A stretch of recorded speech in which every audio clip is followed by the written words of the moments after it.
Of the day's market movements and his take on portfolio positioning into the year's end. We're joined by James Gerrish from Shaw and Partners and author of Market Matters. James, great to have you on the program this morning. Look, those SPI futures just largely flat as we head into this session. How are you looking at the local market at the moment?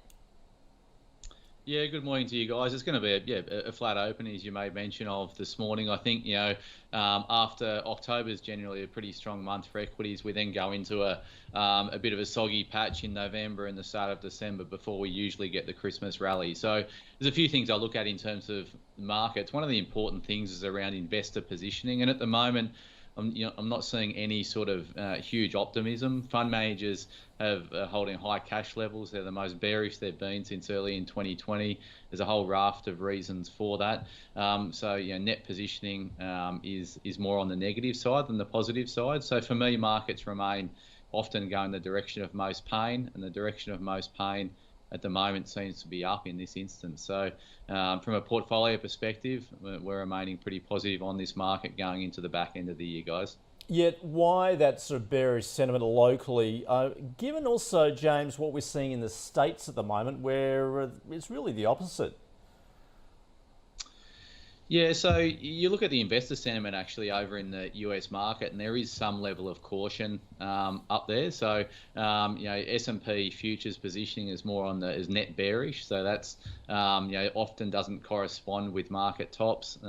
Cash levels are at their highest level in over 12 months. So I wouldn't say positioning right across the board is positive. There's a whole number of reasons for that. Obviously, fears around inflation, slowing down of China. China's obviously, the driver is or has been the driver of global growth, and much of their growth has come from the property market. So there's a few clouds hanging over that at the moment. And then there's this, the big transition around, supportive central banks starting to taper. So, I can see why there's clouds out there. But from my point of view, I think that's being reflected in sort of the positioning that traders, investors are taking at the moment. So market tops don't happen when when there's this level of caution out there. And I think you're right, Andrew. There is a level of, a reasonable level of caution, probably more so in the Australian market, but that's generally the case. We're a more negative bunch than the Yanks. But again, I think it's our positioning implies that the market can still go higher from here. Negative or just realistic? maybe more realistic. We've got more level heads, but you can see why they're a more optimistic bunch given the trajectory of their market over the last decade or so. The composition of their market is sort of it's dominated by companies that are growing and require that level of optimism. Their taxation system is set up to back innovation, to back investment, etc. So there's a whole number of reasons why the US generally are more positive than us, and I think the data historically supports it. So James, what's a value out there at the moment? If you're an investor looking for something cheap to pick up to put in your portfolio, where should you be looking?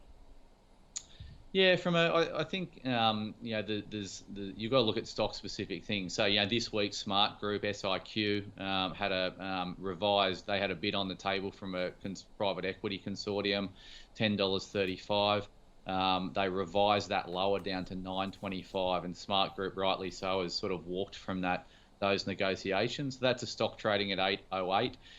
We own this stock from about $7.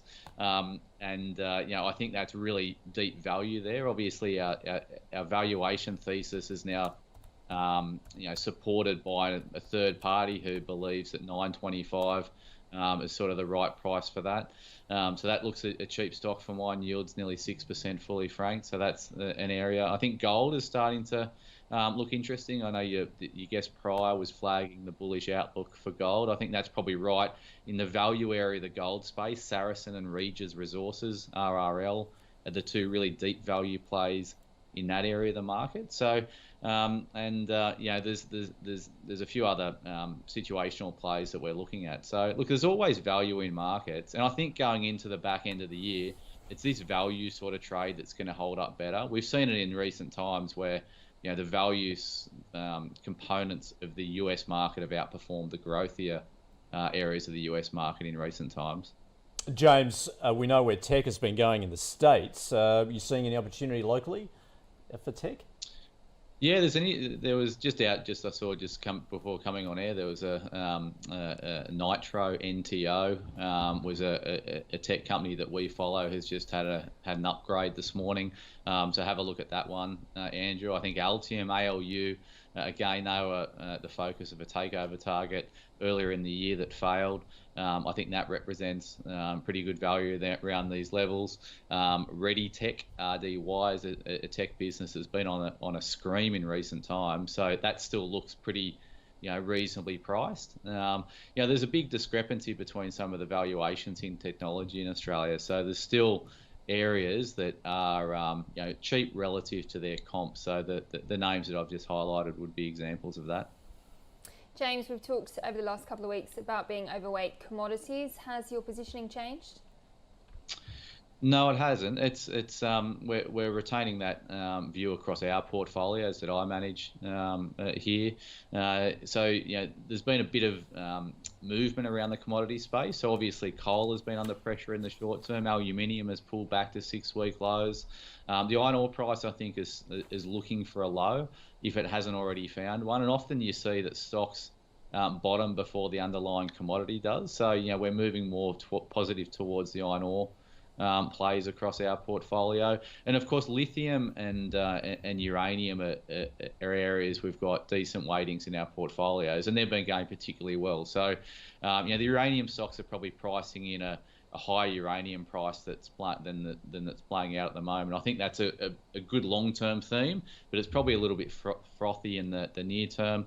And in the lithium space, when Pilbara came out with a really strong announcement yesterday, that's a stock we've got in our emerging companies portfolio that I really like here. James, good one. Thanks for joining us from Shaw & Partners. Have a great day. Thanks, guys. Have a good one.